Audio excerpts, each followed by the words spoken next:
Raha mampanajana antsika rehetra ao anatin'ity vidéo fohy ity dia hoentina ianao hamantatra ny application antsika ny fahasalamako 3.0 dao tomboka.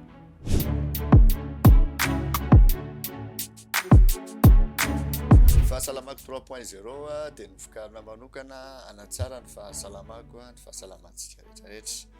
Misy fonctionnalité anankidimy ao voalohany amin'izany ny fitahirizana sy fanaraha-maso ny tosidrantsika, faharoa ny fitahirizana sy fanaraha-maso ihany koa ny fivoaran'ny diabeta, ny fahatelo dia ny fijerevana ny lanja izay mifanaraka amin'ny halavatsika zany zany na hoe IMC, eo ihany koa fanefanjay ny fijerena ireo ranjo tokony hosotsika ao anatin'ny ray andro.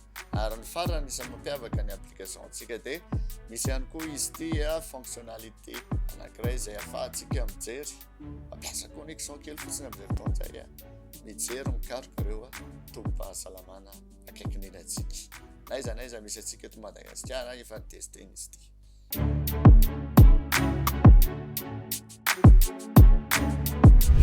Ahafahana mamantatra bebe kokoa mikasika ny application antsika dia manasa-panajana anao hatrany hitsidika androy ny fahasalamako.com ahafahantsika mahita ny andinindininy mikasika an'izany.